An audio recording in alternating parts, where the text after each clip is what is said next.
This episode is brought to you by Saily. Now, I've got a few trips coming up in the next few months. I'm going to be spending some time in the Caribbean, thankfully, but also overseas in Europe doing lots of work. And I consider myself a pretty well-seasoned traveler after doing it for all of these years.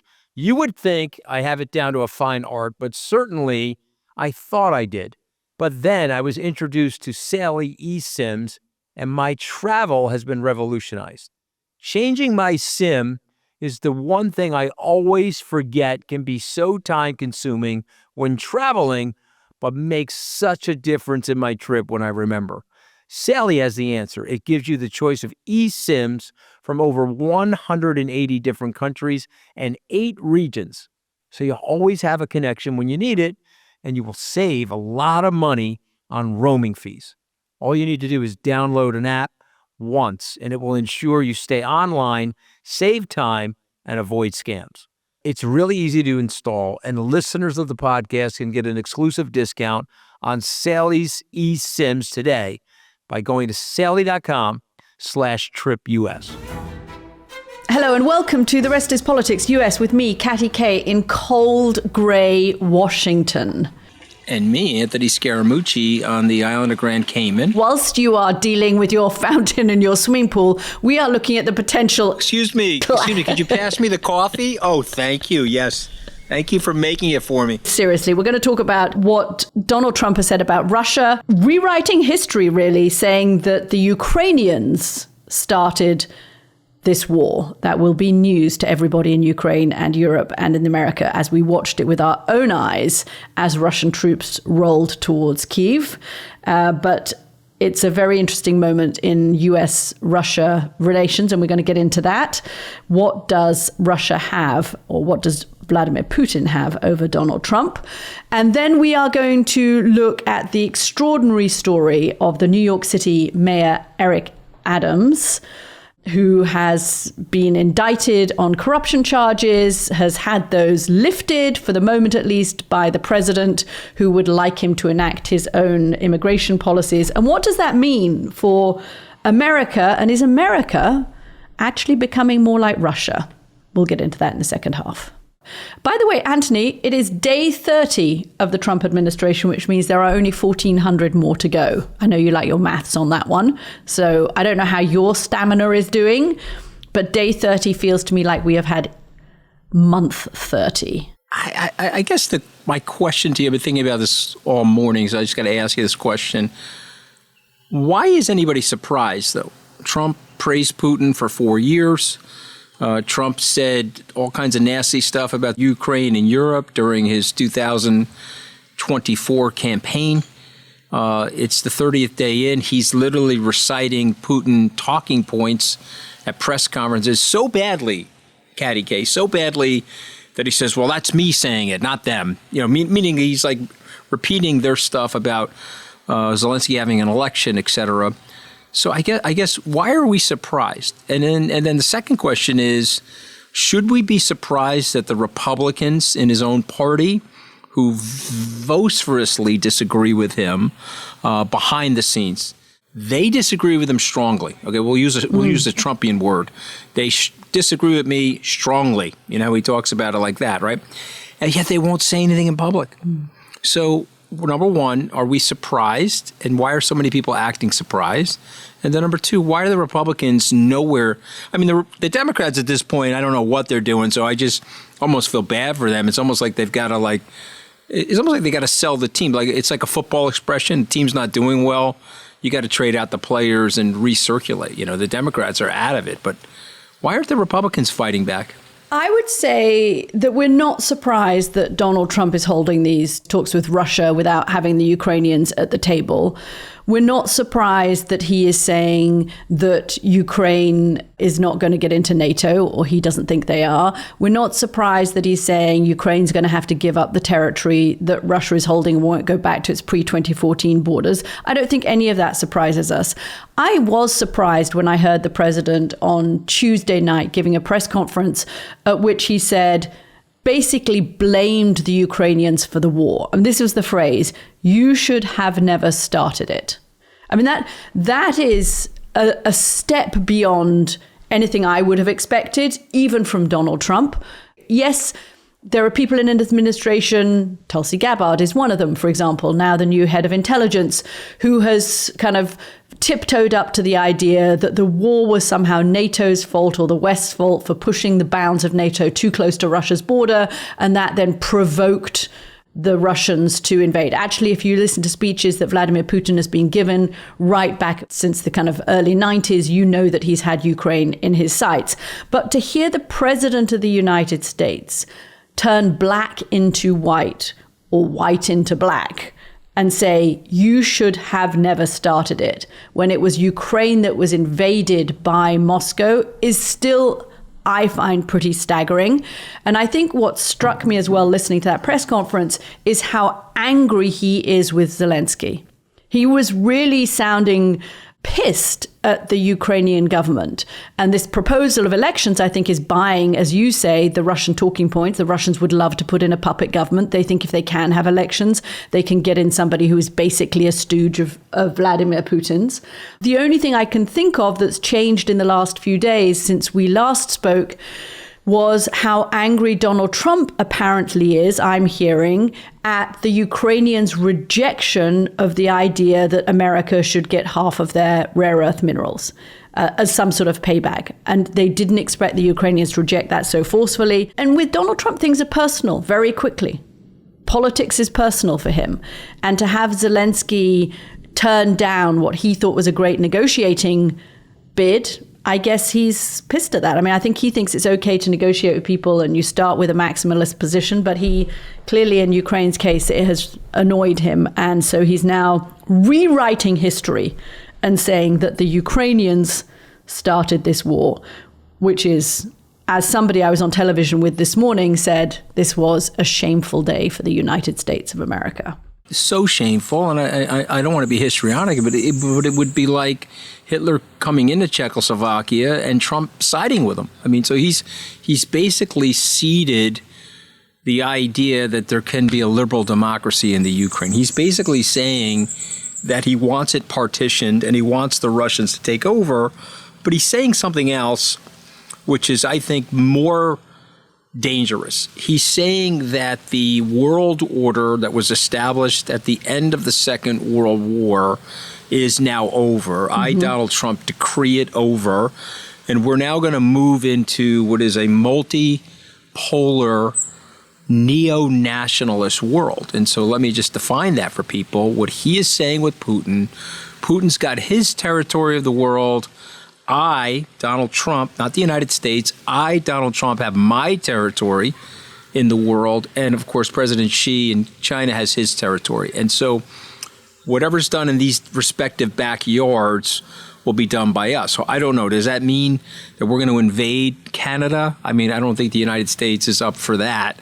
But Trump is talking about it very seriously, about wanting them to be the 51st state. So the notion that we are now neo-nationalists, and the notion that the United States is going to forego all the systems that the United States architected over 80 years, which, Katty, has led to great peace and great prosperity for the most part. Now, certainly we have our problems, and Europe has its problems, but it's generally been peaceful and prosperous. So what's your reaction to that? Am I wrong in saying that? But that's what I feel like. That's what I feel like he's doing. Yeah, I think he's pushed us into this spheres of influence world. It looks to me like Article 5 of NATO, which is really the bedrock of the NATO alliance, is pretty much over. I don't think anyone is deluded in thinking that were Vladimir Putin to attack Poland or one of the Baltic states, that America would come to their defense. I see that as incredibly unlikely. And so we do have a new era. And I think what Europe is now having to grapple with is the idea that, okay, we may be able to carve up something now for Ukraine, but in 3 or 4 years' time, when Russia has rebuilt its military, this is certainly what the Ukrainians believe. This is certainly what American intelligence believes. Vladimir Putin wants Ukraine. He wants the whole thing. He wants Kyiv. And this is what was so absurd about what the president said in that press conference. Vladimir Putin wants Ukraine. He wanted to be in Kyiv. He would have taken the whole thing were it not for the effort that the West mounted against him, led by the United States of America. And here is Donald Trump saying, you could have had peace immediately. You didn't need to have this war. Well, the only way for the Ukrainians not to have this war would have been to say to Vladimir Putin, we're opening the doors to our country here. You can take it. That was the only option they had. That seems to be what Donald Trump is now suggesting the Ukrainians should have done. And I think Article 5, if I was in Poland right now, or if I was in Estonia, or if I was in Latvia, I would be feeling particularly nervous. Wouldn't you? I mean, yeah, well, no, of course. Well, the polls have said as much. I don't know if you remember Ambassador Georgette Mosbacher. She worked in the first Trump administration. She worked with the American military to make sure that the 101st Airborne was based in Poland. Yeah. And obviously they sent more forces there after the invasion in 2022. So they know. What do you think is behind Donald Trump sounding so angry at Ukraine last night that he's blaming them for the war? What's the switch? My silence is because what I really think is not in the mainstream. And so what I really think, if I end up saying it on our podcast, people will say, okay, I'm being absurd. Okay, so, but I think there's a hold on him. I don't know why it's like this. McMaster couldn't figure it out. Mattis couldn't figure it out. Kelly couldn't figure it out. Did you guys used to speak about this during the last administration when you were there? Interesting. Yes. Somebody last night from the former administration texted me, it's weird, the relationship with Putin. It's just weird. Meaning, if you didn't know any better, right? Let's give President Trump the benefit of the doubt. You would say, okay, he's obviously the American president. He can't be in the tank for Vladimir Putin. But then, as you know from the KGB, they do everything out in the open. Okay, so that's part of their technique, right? And there's Occam's razor.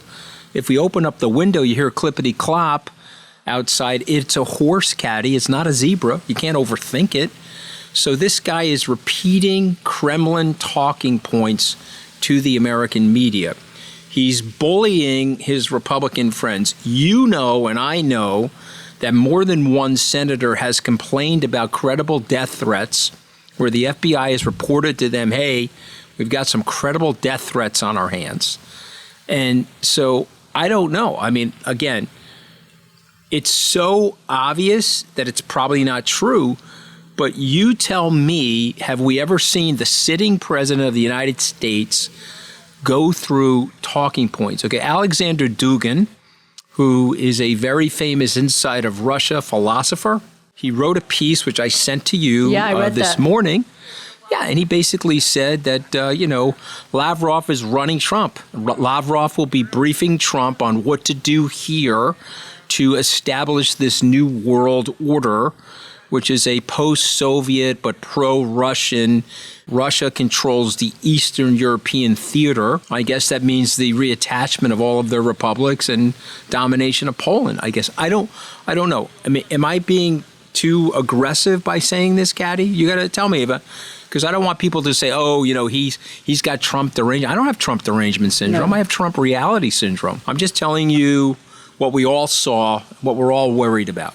The two tells are where he blatantly rewrites history, saying that the Ukrainians started the war. And the second tell is what you mentioned, calling for elections, which is straight out of Vladimir Putin's playbook. That is exactly what Vladimir Putin wants to happen. It is not what the Ukrainians want to happen. So let me interrupt for a second. He is also telling lies. He said that we put more money into the war than the Europeans. Yes. Did we, Katty? Of course we didn't. We did not. He's also saying that Volodymyr Zelensky has an approval rating of 4%. He has an approval rating of 52%.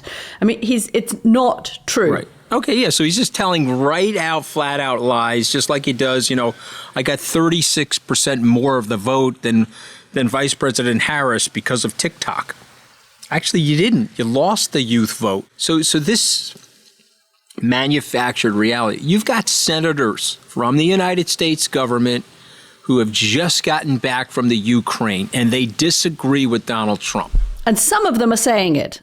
Okay, who's saying it, Katty? Well, Wickler's saying it, Collins has said it, but not enough of them are saying it out loud and forthrightly. I mean, we know that the Republican Senate body, by and large, is in favor of supporting Ukraine. And there are not enough of the voices. There are not enough of them. Where are the John McCains of the Republican Party? So what happens? Zelensky's not going to agree to anything that they're talking about. The European leadership, Katty, are they going to side with Zelensky and they're going to say, okay, I'm sorry, we have to make a stand here for democracy here in the Ukraine? It's too close to our borders. Or did they say, okay, you know what, it's Czechoslovakia, let him have it. He'll stop there. He's not going to go any further. I mean, it's literally a replay of history. So go ahead. What are we doing? It's a replay of history, and America is in the position, I guess, that it was before FDR was persuaded by Winston Churchill and after Pearl Harbor to join the Allies, where the majority of the American public was saying, look, we are feeling more isolationist. This is a long way away. We've just been through one big war. I mean, in that respect, the parallels in terms of the American public's feeling, the American president's feeling are pretty similar. We've been through the wars in the Middle East. We are not interested in getting involved in another war again, and we're prepared to do what we think is in America's interest. The trouble is that what's in America's short-term interest may not be in America's long-term interest. By the way, it was Senator Roger Wicker of Mississippi and Senator John Kennedy of Louisiana who have come out and been more critical of the way that the administration is handling these negotiations. One more thing. Marco Rubio. WTF, Katty K. WTF. Tell me what's going on with Marco. Marco's looking in the mirror right now. Marco. And what is he saying to himself, Marco? If it's not me, it will be worse. That's the most charitable explanation of what he's saying to himself. 2016, he gave an interview that predicted all of this while he was running for president.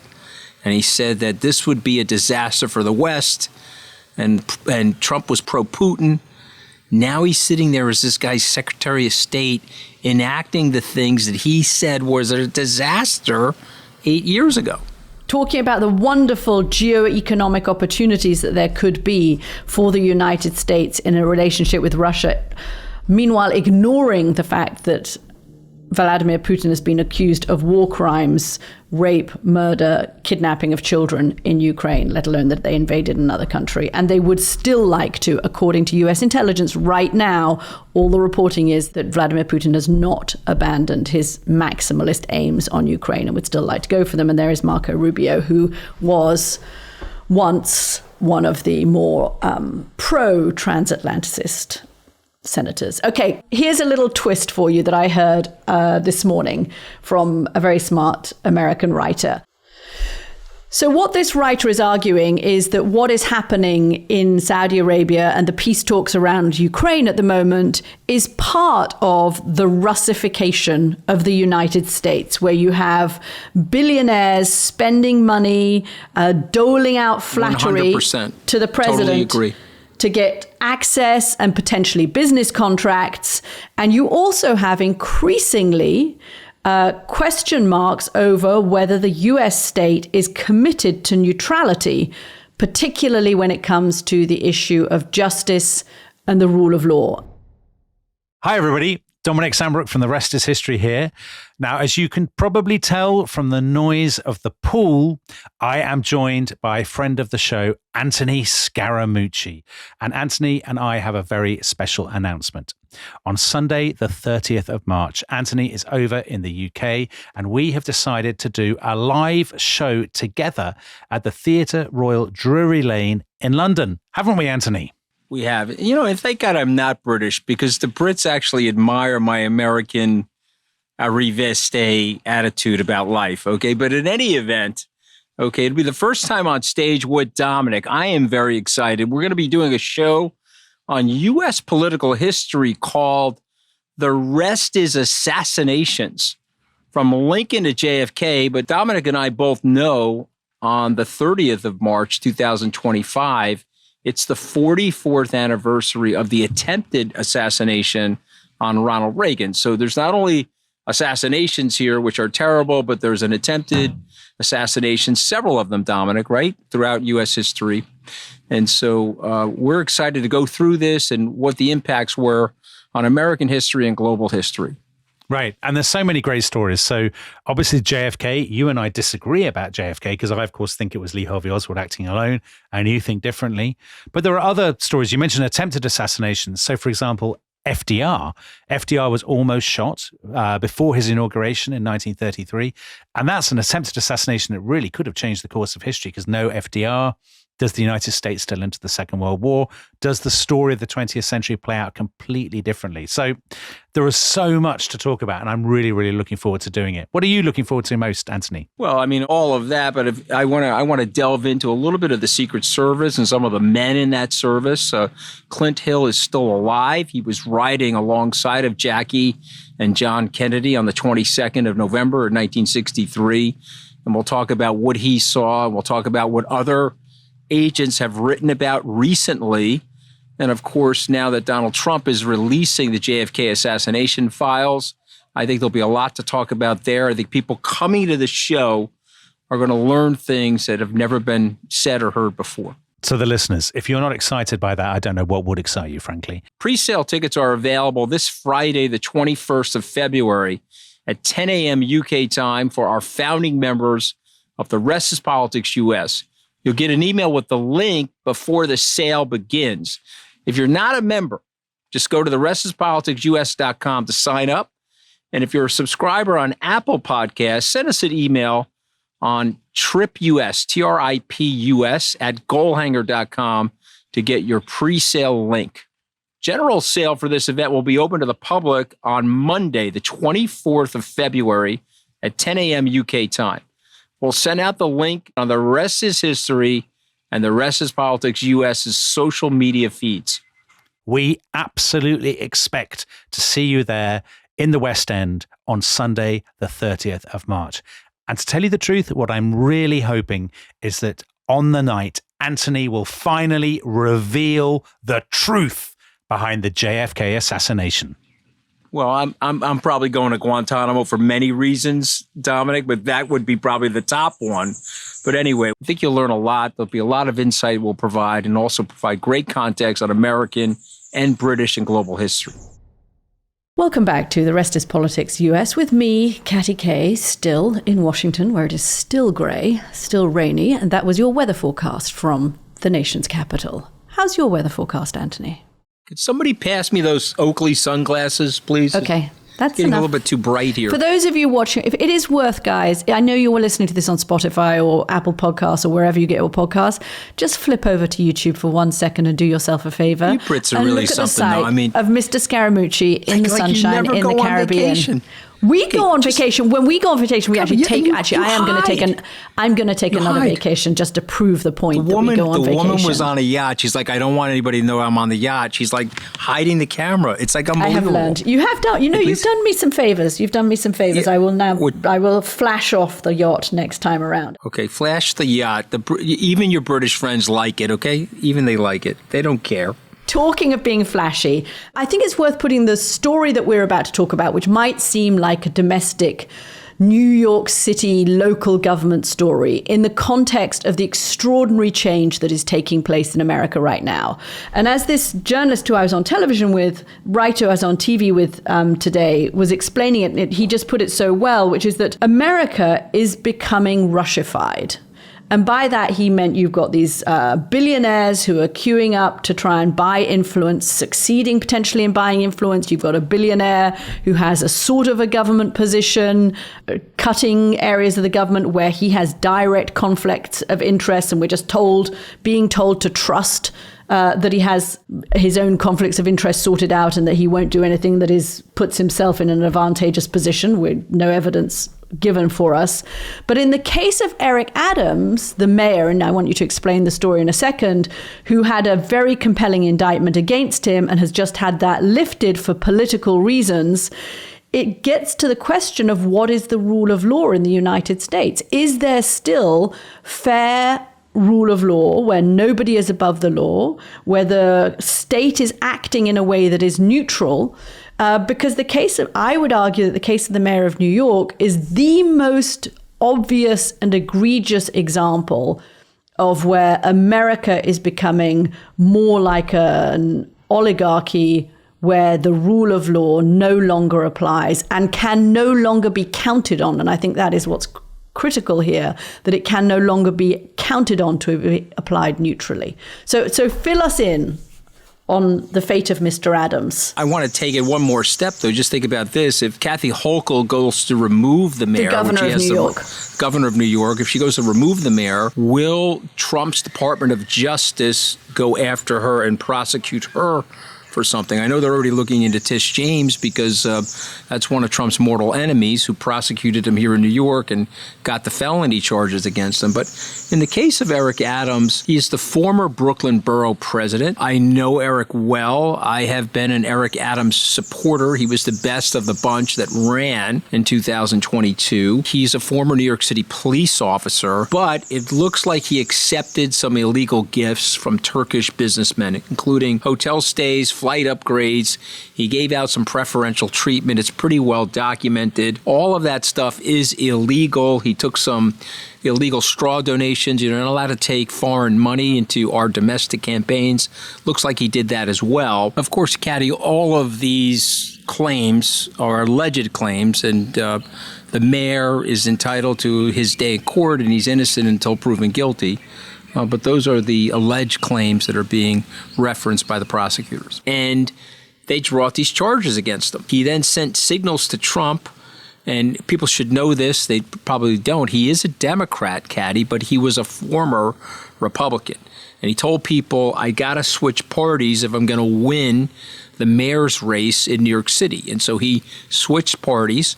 So he's really a right-of-center Democrat, sent smoke signals to Donald Trump, help me, please. Went down to Mar-a-Lago before the inauguration. And then they did an obvious quid pro quo. And they said, hey, we're going to drop these charges.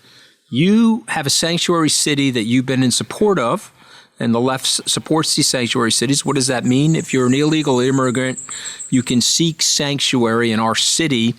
We're not going to sick ICE on you. We're not going to sick our police force on you. We're not going to work towards your deportation. Tom Homan, who's now the head of ICE, has him over the barrel. And he basically did it right on television in the Fox and Friends Unbelievable stage. He said, hey, we got an agreement. If you break the agreement, these charges are suspended. They're not completely removed. Lay out why the fact that, by the way, all of this is as shocking as the tropical birds that are interrupting our podcast at the moment. I'm going to let those slide because they are nice. Katty, I shut the poll fountain off. Give me credit. Okay, I was able to figure out how to do that. I can't believe you. This is mid-February on the East Coast where it is freezing and I'm having to listen to tropical frickin' birds. My wife and family are sound asleep in there.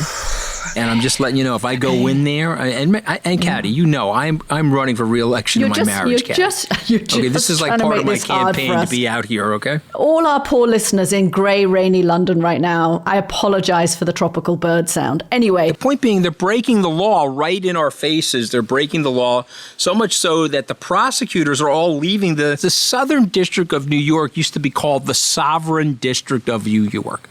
Do you know why?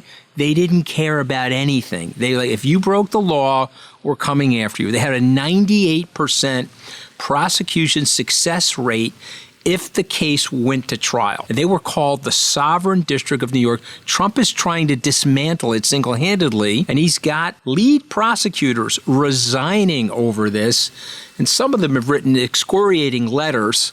If you can find a coward to do what Donald Trump would like me to do, good luck to you. But I'm not going to do that. I am not going to shame my family by disavowing the law in the way that Donald Trump would like me to. Literally, that's what they're saying as they're leaving the Southern District of New York. This is real banana republic stuff that's happening up there. And even the reason that it's important, Donald Trump didn't just drop all the charges against Eric Adams, but has basically postponed the implementation of them potentially, is that he's looking for a quid pro quo. He wants Eric Adams to help him with his immigration policy. He wants Eric Adams to give him access to the prisons in New York, to Rikers Rikers jail so that he can go and round up illegal immigrants. He wants to have access to schools in New York so he can go in and look for kids whose parents are undocumented. And if Eric Adams does all that, then these charges against him won't be pushed, won't be enforced. But he hasn't dropped the charges. He hasn't pardoned Eric Adams, and he's still dangling over. It's like a sword of Damocles dangling over Eric Adams' head. If you don't help me enough, if you don't let me into Rikers, if you don't let me into the schools, these charges are still there. I can still bring them back again, which means that Eric Adams is now walking around dressed in a T-shirt that says property of the US government. He is not property of the voters of New York at the moment. He is fully owned by Donald Trump. Terrible situation. And while all this is happening, 30 days in, Trump's deportations are averaging 5,300 deportations a week. And what was the average deportations per week for the Biden administration, Katty? 15,000. So Trump is making a lot of noise, splashing a lot of water around. He has 1/3 of the deportations of the Biden administration, while he's clamoring for these deep deportations. So again, it is noise, ineffectualness, disavowal of the rule of law. And, there are warning lights on everywhere, Katty. There's a danger signal everywhere. And who's on watch? Because the founders of this nation, the United States, they said, okay, if something's going wrong, there's checks and balances in the system. There'll be reasonable, smart people on watch that will check and balance the system. Is that happening, Katty? Yeah, checks and balances. Thank you, Congress, for those checks and balances. I think the courts are trying to do their job of checks and balances. You have the courts stepping in, but the courts operate at one speed, and Elon Musk and Donald Trump are operating at light speed, and the courts just can't keep up. I mean, we've seen this happen just in the last day or two, where a judge in New York, who's actually a Democratic appointed judge, had a suit filed by 14 different states, attorneys generals in 14 different states, saying Donald Trump can't send Elon Musk in to get all of the access to the computer systems and the information that he's getting in the different federal agencies. And the judge came back and said, listen, I kind of basically said, I sympathize with you, but your case doesn't hold up. You haven't produced enough evidence. And they now need to go back and come up with a better case and a better injunction. It takes time, as you know, as a lawyer, to draw up these injunctions. And they don't have that much time when Donald Trump is moving that fast.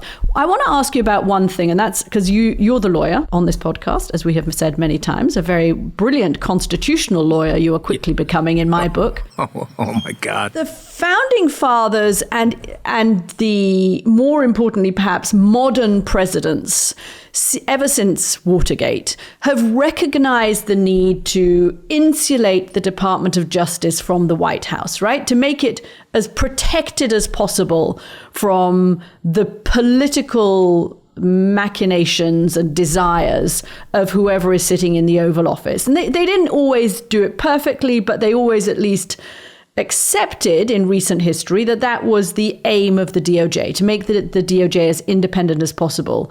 Do you think Donald Trump accepts even the premise that the Justice Department should be independent? No. I mean, he's been very clear about it. Remember in Project 2025, they want to take the FBI out of the Department of Justice and have it report directly to the White House. And they want Donald Trump to be the de facto FBI director. Kash Patel, his designee to be the FBI director, has supported that.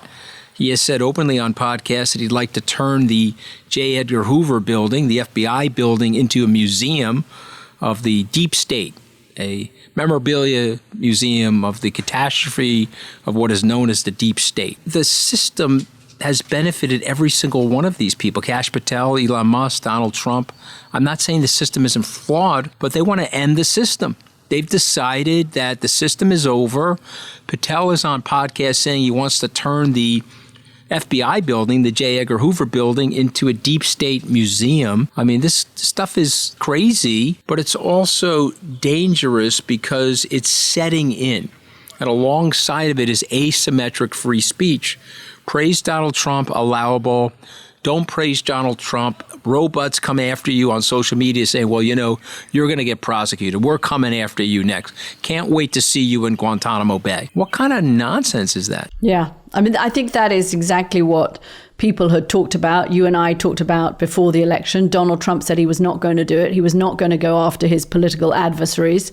Kash Patel has been on television before his confirmation hearings, citing the names of the political adversaries, particularly of the journalists that he does want to go after.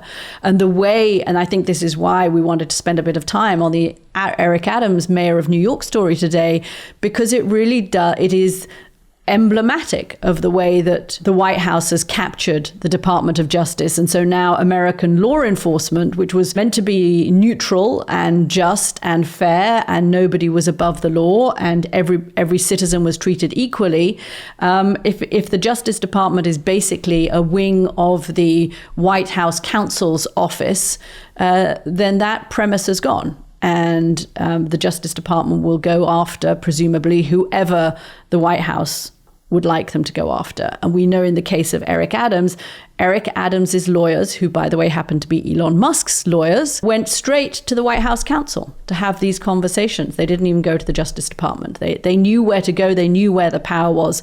And that is the new system. And don't think, if you are a Republican, if you are a Trump supporter, if you voted for Donald Trump, do not think that this system, which has just been set up under this president, will not be implemented by the next Democratic president who gets elected.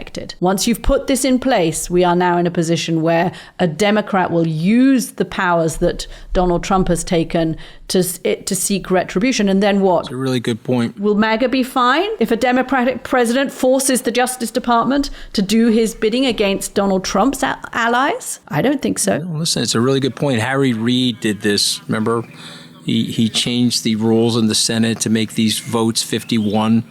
And McConnell said, okay, you're going to make it 51% for a Supreme Court justice. We're going to use it against you. He popped 3 Supreme Court justices in one 4-year term using the rules that Harry Reid decided to change. And McConnell warned him and said, don't do it. Newton's law, third law, action and reaction.